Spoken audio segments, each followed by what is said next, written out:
Þetta fyrsti laugardagsþáttur Miðjunnar og það einn gestur hjá okkur, sá heitir Jón Daníelsson, hagfræðiprófessor við London School of Economics. Góðan daginn, Jón. Góðan daginn, Sigurjón. Og það gaman að heyri þér aftur. Við tölum nú mikið saman fyrir, 12 ára síðan, 11 ára? Það passar einmitt í síðustu krísu, nú kom önnur krísa, hann upp og það tala saman aftur. Já, hérna krísufundir hjá okkur. En ef ég byrja að spyrja þig, hver munurinn á krísunum, þá og núna? Sko, krísur hafa alla sína eiginleika, maður getur sagt að sumar eru valdar af bakteríum og öðrum vírusum. Krísan 2008 kemur á því að bankakerfi sjálft stóð á brauðfótum, þetta hafa skapað samleiki fyrirtækja á fjármálamarkaði, hann hafa búið til af kerfinu sjálfu. Þannig að þetta er innri krísa. Þessi krísa allt öðruvísi, hún kemur að því að vírusin kemur utanfrá. Hann hittir fjármálakerfið sem stendur tiltölulega vel og miklu betur en það gerði 2008. Þetta er eftirspurnarkrísa, þannig að eftirspurna snardreg saman. Þannig að við getum búist við því að krísan mun spila allt öðruvísi út, hafa allt öðruvísi áhrif og yfirvöld þurfa að bregðast allt öðruvísi við. Erum við allt annarri stöðu heldur en vorum þá? Staðan allt önnur núna og viðráðanlegri jafnvel?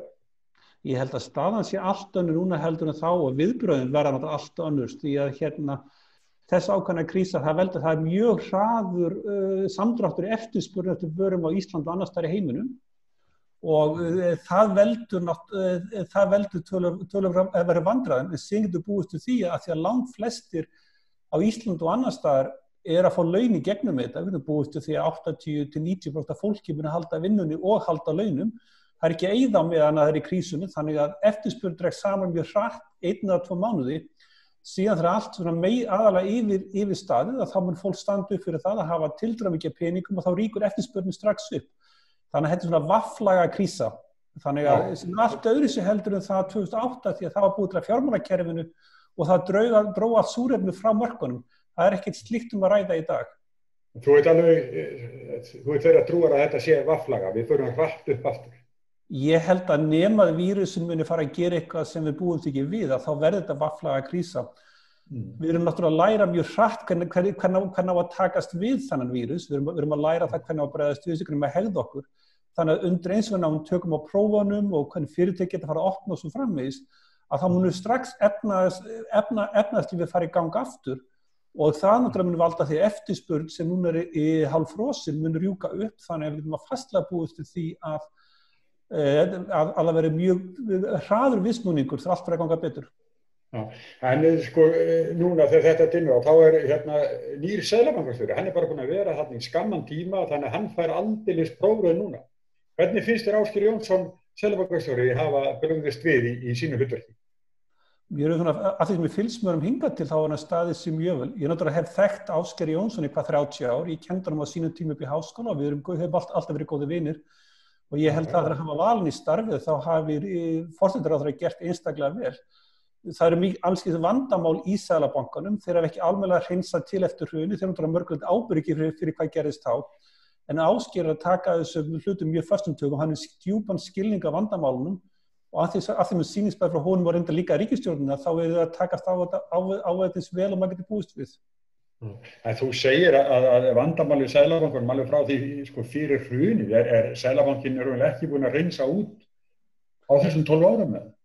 Fjármálakerfið hreinsaði út mikið, en þeir sem ráku Seðlabankann fyrir hrun, þeir bara hækkuðust upp. Þannig að sama fólk ennþá í starfið þarna var í aðri stöðum. Þannig að það var ekki hreinsað til engin ábyrgð tekin á mistökunum þá í Seðlabankanum, svo ábyrgð hefur ekki ennþá verið tekin. Og það sem sagt verið þá dragbítar á þá breytingar sem verður að vera innan Seðlabankans. Má ég skilja það? Það hefur mjög mikið þurft á að endurbæta starf Seðlabankans sem ég syns Ásgeir sé að gera það núna með miklu dugnaði. En Anna Jón, talandi Seðlabankan, þú varaðir við sameiningu Seðlabanka og fjármálaeftirlitsins. Nú það raungjast og ég búinn að vera að lesa þennan þingræðu það sem að segja einmitt í þeirri krísu sem verður núna, að þá sem ég bagalegt að Seðlabankin hefur eftirlit með sjálfur sér. Ég held að það sé algjörlega hárrétt. Sko, vandamáli við ríkisstofnanir er það að þær eiga mjög erfitt með einu markmiði einu og fjármálaeftirlit og peningastefna eru tvö mismunandi markmið og togast á að mismunandi þætti. Þetta eru rekstur sem krefst mismunandi þekkingar starfsmanna, mismunandi áherslum og það er að sé miklu betra að fjármálaeftirliti sé algjörlega sér aðskilið frá Seðlabankanum að eins miklu leit og hægt sé að vera. Og einmitt í þessari krísu núna þá erum við að sjá þessu öll togast átölur mikið peningastefna fjármálaeftirlit toga í sitt hvor áttina og það mun eina sem getur gert það kannski draga úr skilvirkni þeirra stofnunar. En þegar þú segir þetta með ríkisstofnanir sem bara hafa svona ákveðið hlutverk ekki mörg, dreif ekki kröftum sínum, þá hlýtur það eiga við víðar heldur en bara í efnahagsmálum eins og Seðlabanka og fjármálaeftirlit það mennir að sameina skattinn, tollinn og fleira, að þetta hlýtur að eiga við fleiri ríkisstofnanir. Sko, við erum alltaf að leita einhverja hagkvæmni í rekstri og eins og við sjáum núna í heiminum í dag út af þessu koronavírus sem getur gengið langt í að leita að hagkvæmni í rekstri. En af því að ríkisstofnanir og einkafyrirtæki líka vinna langbest að hafa eitt markmið, það sé betra að hafa fleiri litlar stofnanir sem hafa eitt markmið og eru vel reknar heldur en að búa til stærri einingar sem allt togast á og enginn veit alveg hver bara ábyrgð á hverju. Nú langar ég, sko kannski kemur þetta þínu svið ekkert við, en er þetta ekki sama þá þegar við tala sameiningu sveitarfélaga, getur ekki verið lítið sveitarfélag bara vel rekið frekar en að vera hluti í einhverju heild, má ég heimfæra þetta á fleiri svið? Veistu það ég kom út fyrir efnið? Ég hef alltaf reynt að halda mig við það sem ég veit á og ég veit ekkert sveitarfélaginu og ég ætla eiginlega ekki að fara með þessu. Nei. En förum að þið vorum að tala 2008 á þegar þetta langur tími liðin frá síðustu kreppu, það eitthvað sérstakt sem við geta talið svona helstu mistökin eða verstu mistökin sem við gerðum eftir hrunið 2008? Það sem við höfum núna lært af, eru kannski að fara að sjá núna það að menn treystu of mikið á lausafjárstefnu, of mikið að halda vöxtum lágum, of mikið að pumpa peningum út í hagkerfið. Það var nauðsynlegt árið 2008 þegar allt stóð í kalda kolum en við höfum reynt að nota ódýra peninga til að halda efnahagslífi heimsins gangandi síðan og það núna að fara að valda miklu vandamálum því að fyrirtæki allan heim hafa aldrei verið mikið skuldsett og því eru árið 2020 og ástæðan fyrir skuldsetti það að yfirvöld og seðlabankar hafa haldið peningum í ódýrum, vöxtum í lágum og mikið peningum í kerfinu. Þannig að fyrirtæki sem öll með skuldsett, núna þegar kemur ytra áfall, eftirspurna áfall eins og korona, það veldur því að fyrirtækin standa miklu verra að vígi heldur en það hefði annars gert þannig að má segja og peningastefna í heiminum síðan 10 ár núna að valda mjög miklu vandamálum í því hvernig maður bregst við korona. Já, það sem sko, ég man eftir því að þú sagðir ekkert í samtali við mig í hruninu, bara þarna í október 2008, að það veri til nóga krónupeningum í Íslandi, þetta var að dæla þeim út í atvinnulífið, ekki að stöðva það. Og þá sagði ég við, ég man að þetta, ég segi þá ríkur þá ekki verðbótan um öllu og þú sagði þá hvað með þá, hún kemur aftur niður, ekki stöðvast. En þá búið að vera kannski, ef það nú rétt með nefnir, það búið að vera í öll þessi ár þannig að það verið að setja peninga inn í atvinnulífið og búa til óþarfa þenslu í þetta langan tíma. Ekki sem skammtímalausn, heldur langtíma markmið eitthvað. Það nákvæmlega það sem við gerst bæði í Evrópu, Bandaríkjunum og Japan sérstaklega síðan þá af því að yfirvöld það vilja enga ríkisstjórnir takast á við endurbætur og gera hlutina betur, það er miklu ódýra bara að búa til peninga og þeir var notað peningaprentuna, lága vexti sem kannski neyðarúrræði til að halda hlutunum gangandi í síðan 10 ár í staðinn fyrir kannski endurbætur, endurskipuleggja, menntakerfi, réttarkerfi og það sem þarf að gera. Og nú er þetta að valda miklu vandamálum.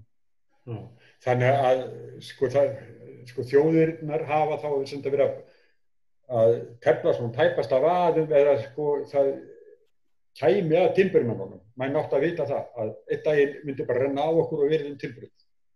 Sko tilhneigingin náttúrulega er alltaf svo að horfa aftur í spegilinn aftur á bak eins og þegar maður keyra bíl í staðinn fyrir að horfa fram á við og Íslendingar sérstaklega hafa verið að gera allt sem þeir geta til að koma í veg fyrir að 2008 gerist aftur í staðinn fyrir það að búa til efnahagslíf og fjármálalíf sem undýpir Ísland fyrir framtíðar áföll og fyrir kannski að sjá áhrifum af því núna. Já, áður en koma því Jón, þá er það ekki rétt skilið hjá mér að alþjóðagjaldeyrissjóðurinn að fylgjast grannt með viðbrögðum þjóða núna út af koronaveirunni? Þetta algjörlega hárrétt hjá þér og alþjóðlegi gjaldeyrisjóðurinn hefur verið að fylgjast með hvað öll lönd í heiminum að gera bara í dag frá degi, þannig að ef fólk hefur áhuga á því að sjá og bera saman það sem Ísland að gera við Bretland, Bandaríkin, Japan og önnur lönd, að þá þetta alltaf vefsíðu alþjóðlegi gjaldeyrisjóðsins og við sjáum það að það sem að gert á Íslandi mjög dæmigert.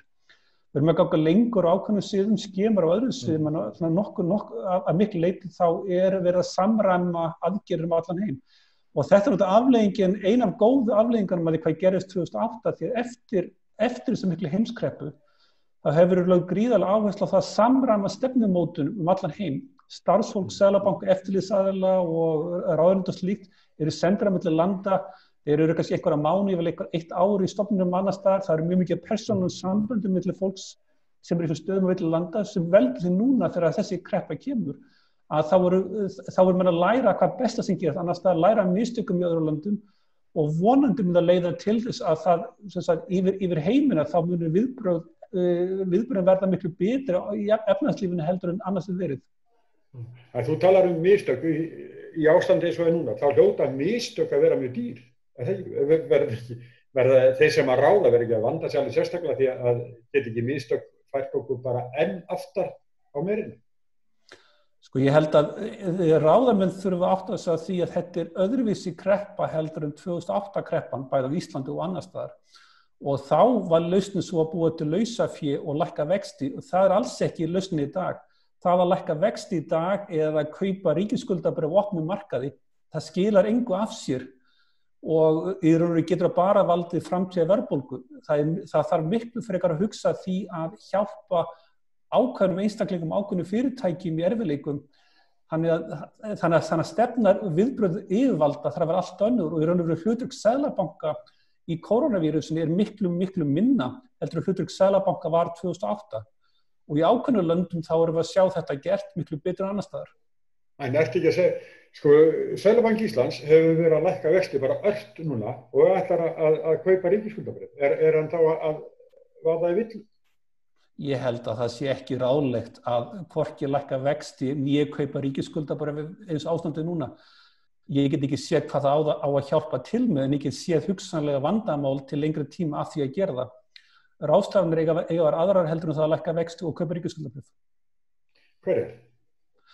Það var að hjálpa einstaklingum í erfiðleikum eins og víða í gert, það var að tryggja það að fólk sem missi vinnuna að halda ákveðnum tekjum í gegnum þetta, það var að leyfa fólki að fresta afborgunum af lánum af öllum tegundum, það var að fresta gjaldþrotum og slíka hluti. Það er að segja að það þarf skammtíma ráðstafanir til að hjálpa þeim einstaklingum, sérstaklega fyrirtækjum sem eru mestum erfiðleikum og það gerur ekki með því að lækka vexti eða kaupa ríkisskuldabréf, það gerur með því að veita peninga beint úr ríkissjóði í þessi málefni.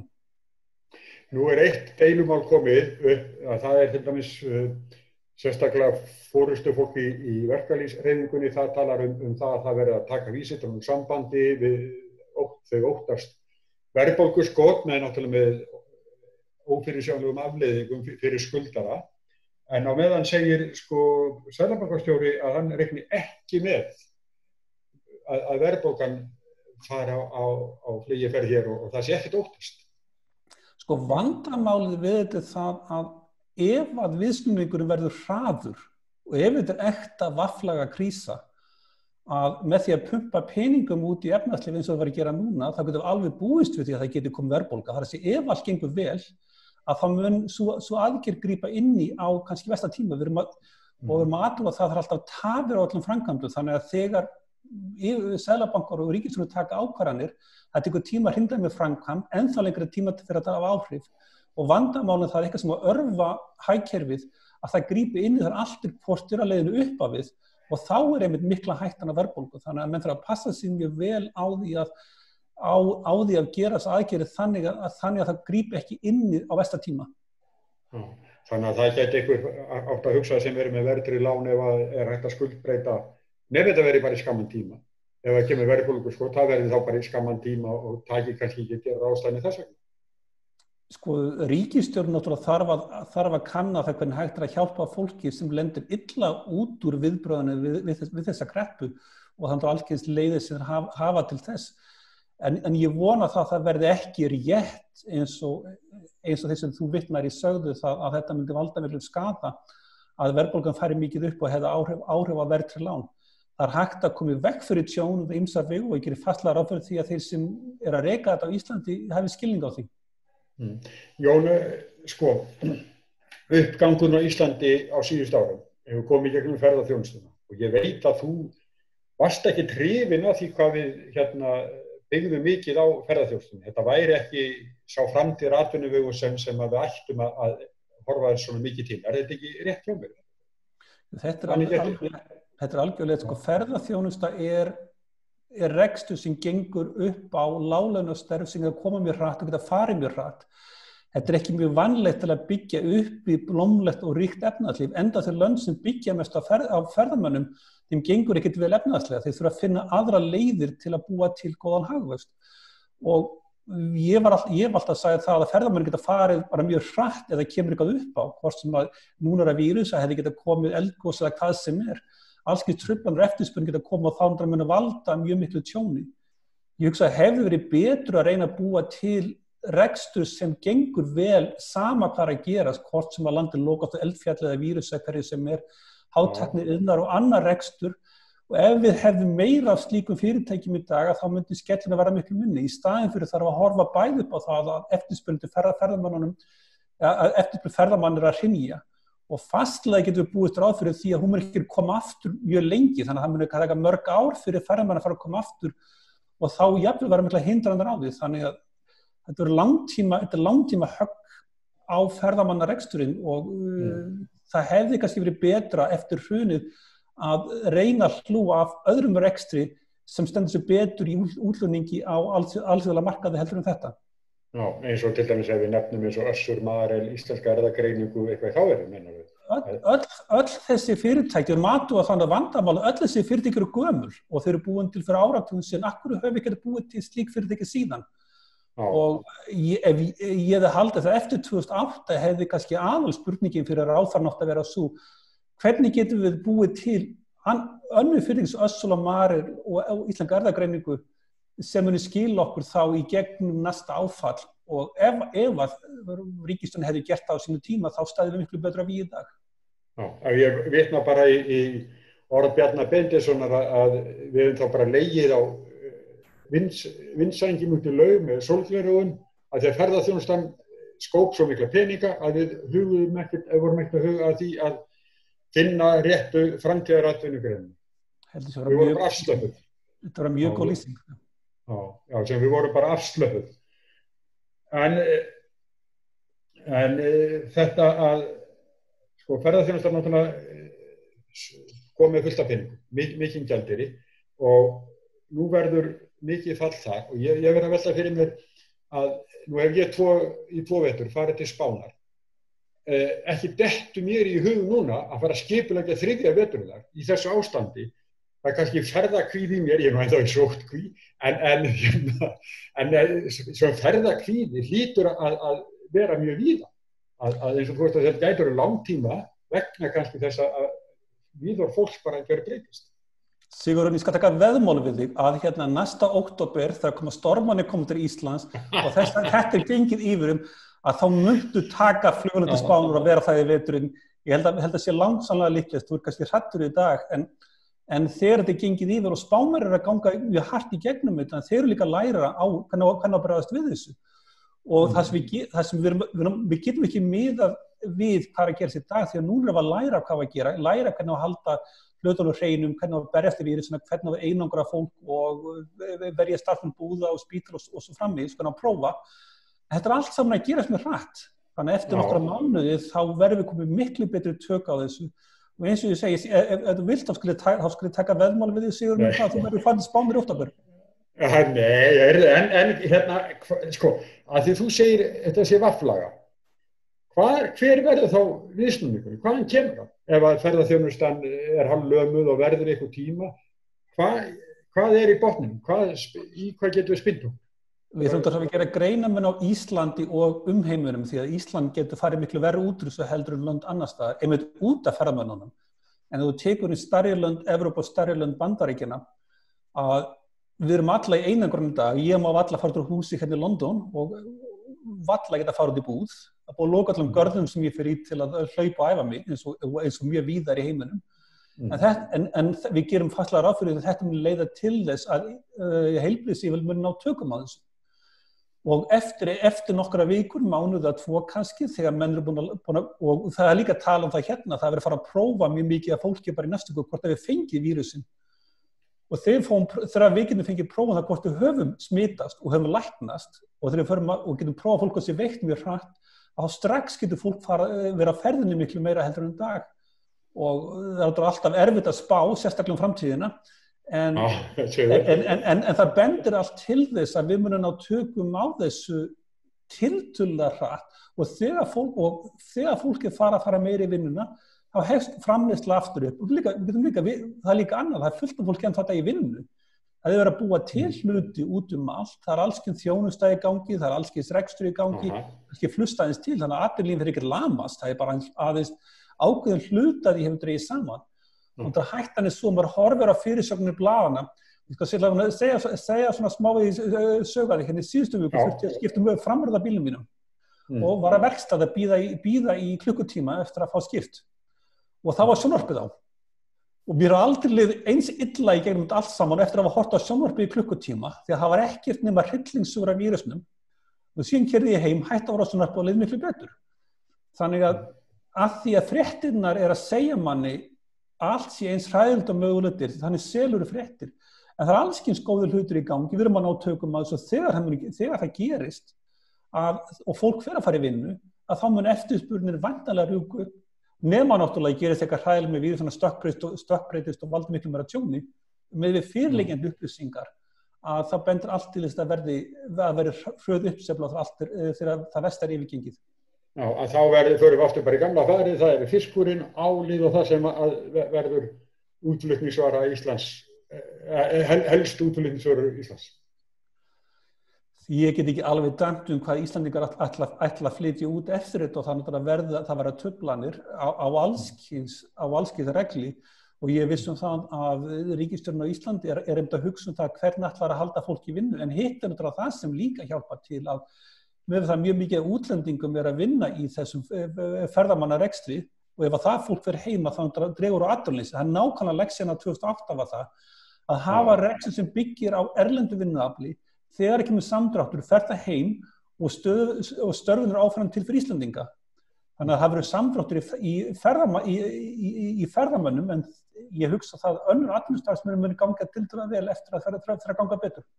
Já, en það er hérna, ég birti grein hérna á vefnum mínum hérna á miðjunni þar sem einn sagði að svona globalismin væri að deyja, þessi mikli flutningur á vörum, heimsálfan á milli og að við færa framleiðsluna nær sér. Hefur þú trú á því að þetta sé?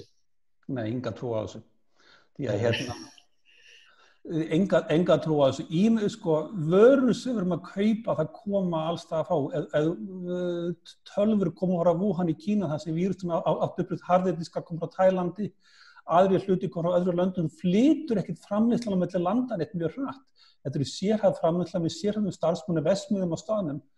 Og auðvitað munum við halda áfram að kaupa hluti frá öllum heimsálfum eins og bara á að vera. Lönd sérhæfa sig, fyrirtæki sérhæfa sig og það er hann besta málið. Þannig að globalismin mun halda áfram. Það getur vel verið að það verið hugað að því að passa sig betur á truflunum og ákveðin framleiðsla muni flytja sig nær heimalandinu. En bara hinn efnaðslega lógík er svo að það borgast frekar að framleiða ákveðna hluti í löndum sem eru launur og lág og mikið til að vinna afli heldur en á Vesturlöndum. Og það mun ekkert breytast við þetta. Þannig að svo lógík sem lætur okkur vera með globalisman, hún er áfram til staðar. Það getur ferðalögmunni mikið, en aftur á móti hitt getur við fastlega búið til því að út af þessum vírus og eins og öllum varum áföllum að mjög mikla tækniframkvæmdir tæknilífingar hafa komið fram eftir áföll, stríð, styrjaldir, sjúkdóma og önnur áföll. Og nú erum við að gera tilraun í því hvernig við getum unnið saman á annan hátt. Við erum að gera tilraun í að vinna heima, við erum að gera tilraun í því að í allskist nýjum hugmyndum í rekstur og efnahagsstarfsemi. Og ég er ekki viss það efnahagslega heimsveiflunni líta töluvert miklu ólíkara út eftir þetta. Það verður minna ferðalög, það verður minna meira heimavinnu að túrismi myndi draga saman og allt því að vísu tölur mikið, en globalismin sem fyrirbæri get ég ekki séð að muni neitt minnka. Þannig að staða Kínverja ekkert í hættu. Þeir muni halda þeirri sterku stöðu sem þeir hafa í efnahagslífi veraldarinnar. Veistu það, Sigurjón, ef þú mistir aðgang að kínversku vörum, þá lífið verða miklu verra fyrir bragði og þú ekki tilbúið til að gefa það. Ég held að sé engin tilbúið ef allir símar, ef iPhone-in kemur frá Kína, tölvan kemur frá Kína, þú ert að gefa þetta neitt upp. Og Kínar að koma til að sterkt útrússu því að þeir voru fyrstir, en nú eru þeir núna að koma með mjög mikið vörum sem eru nauðsynlegar. Þannig að þeir eru núna er fara að ganga mjög vel einmitt, kannski þetta íranist að þessi að flytja út vörur sem eru einmitt til þess að bregðast þennan vírus. Nei, ég held ekki að það var neitt mikið niðurslega í globalismanum út af þessum vírus. 2008 sögðu við, Jón, að þáverandi stjórnvöld hefði farið að byrgja brunnin eftir að barnið var dottið ofan í hann. En núna? Erum við að byrgja brunnin eftir að við döttum ofan í hann? Sko viðbröðin síðan 10, 11, 12 ár eftir hrunið á Íslandi annars staðar hefur verið það, og sérstaklega á Íslandi, það komið vekk fyrir annar hrun. Og það passaði upp á það sem gerðist þá geti aldrei gerst aftur. En vandamálið áfallið það, þau aldrei eins, alltaf mismunandi. Og næsta áfall, við munum vera mjög góði þegar að passa upp á sjúkdóma, vírusa, smitun og svo framvegis næstu áratugina. En þegar kemur annað áfall, við vissum að það verður allt annars eðlis. Það kemur einhvers staðar frá sem enginn er að hugsa um. Það er mjög erfitt að undirbúa sig fyrir framtíðar áföll, en aftur á móti hægt að gera. Er að vera með góða ferla í gangi, vera með viðbragðsáætlanir og brugðist mjög vel við. En það mun koma annað slag eins og 2008, eins og þessi vírus sem mun eitthvað annað koma næstu áratugina. Bara vitum ekki hvað það er. En staða Íslands er mjög góð, sko. Staða okkar gagnvart útlöndum, við eigum meira í útlöndum heldur við skuldum og ýmislegt svona sem hlýtur að vera okkur mjög mikil svirði núna. Sko það er algjörlega rétt, en þetta er dálítið misskipt líka því að ákveðnir aðilar á Íslandi, ákveðnir einstaklingar standa mjög vel, hafa miklar eignir erlendis varði við þessu. Aðrir alveg svo verkefnisfélögum sem nefndur hann eru það ekki og þeirra skjólstæðingar, þannig að þetta mun valda því að ákveðin hluti af samfélaginu muni tapa kannski tölur miklu út af þessu og það var spurningin hvernig við bregðast við því. En hitti það að yfirvöld munu þurfa að bregðast við mjög miklum samdrætti í ferðamönnum, ekki bara núna heldur örugglega til lengri tíma litið og spurningin svo hvaða hugmyndir þeir hafa að búa til efnahagsstarfsemi fyrir framtíðina sem kannski stendur að heldur en ferðamenn sem það farið með hratt. En þá offjárfestingin sem lítur að vera. Við hefum búið að byggja hér alveg ógrinn á hótelum og mörg eru enn í byggingu, þannig að þarna lítur að verða einhver eftirmálar. Það er augljóst að þessu hótel fyllast ekki. Þetta er allt búið til að fólki í áhætturekstri og ef þú ert í áhætturekstri getur búist til áföllum og þó það verði gjaldþrota hjá einhverjum fyrirtækjum þar núti þá er það áfall fyrir þeirra eigendur en það er bara eins og efnahagskerfið er. Sumir gengur vel og aðrir illa, það koma áföll sem skaða sum og hjálpa öðrum. Þetta er ekki öðruvísi. Þannig ég hef engan miklar áhyggjur af því að það sé búið að byggja mikið og þó það verði gjaldþrot og líka hittið það sem þurfa líka að hafa í huga það. Að hótelin standa eftir þó að eigendurinn vera gjaldþrota eða byggingafyrirtæki vera gjaldþrota. Það verður bara skipt eigendur og reksturinn heldur áfram. Og í því efnahagskerfi sem við erum með þá að fyrirtæki fara á hausinn að þá heldur starfseminni alltaf áfram og það er henni góða eins og hlutin eiga að vera. Þannig að ég hef ekki miklar áhyggjur af því að það verði einhvers móðs gjaldþrot hjá eigendum hótela eða í öðrum slíkum rekstri. Ragnar Önundarsson skrifaði að það er ekkert fyrirtæki kerfislega mikilvægt en rekstur fyrirtæki getur verið það. Er ekki það sem þetta segir Önun? Þetta er bankar geta verið kerfislega mikilvægir og það getur verið mjög erfitt sérstaklega fyrir banka að greina milli reksturs og eignahaldsins. Fyrir flestunum fyrirtæki er það alveg rétt að jafnvel þó fyrirtæki verið gjaldþrota heldur starfsemin áfram. En með banka er þetta aðeins öðruvísi og þeir geta verið sem rekstur og eignarhald verið kerfislega mikilvægir. En það ekkert sem bendir til þess aftur á móti að bankarnir standi illa hvorki á Íslandi en annars staðar út af þessu. Nei, en segðu mér annað, sko, núna koma ykkur ríkisstyrkir eða ríkissjálp til fyrirtækja.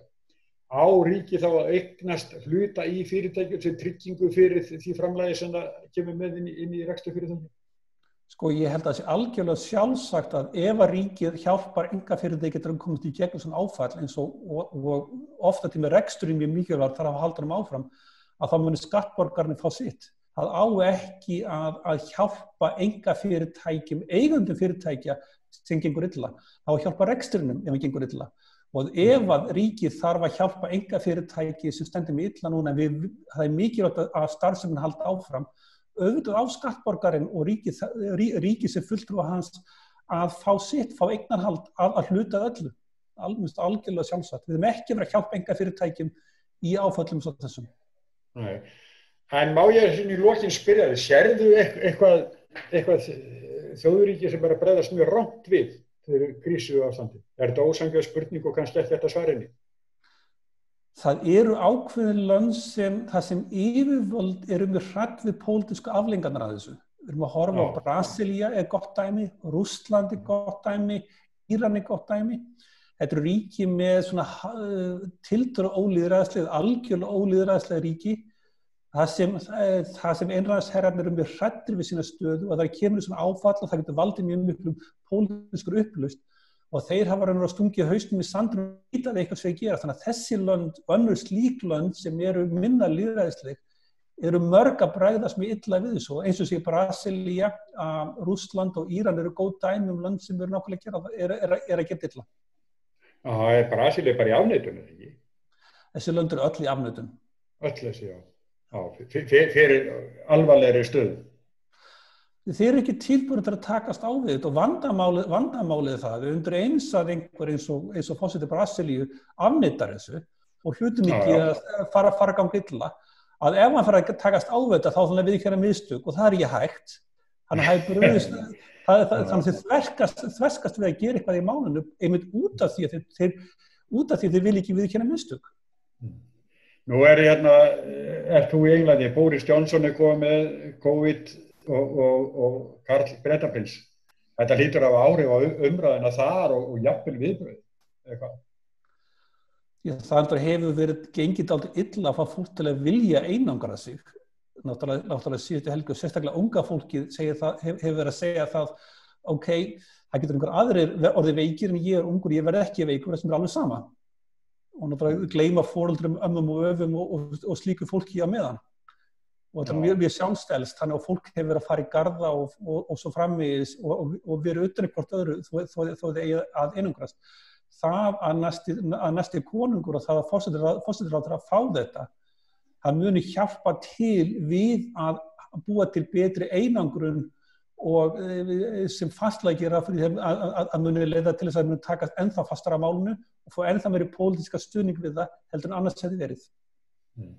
Jón, þetta ekki bara komið hjá okkur? Þetta er langt og fróðlegt. Þetta er alveg komið allt saman. Þakka mikið vel fyrir. Alltaf gaman að tala við Jón. Sömuleiðis. Sæll að sinni.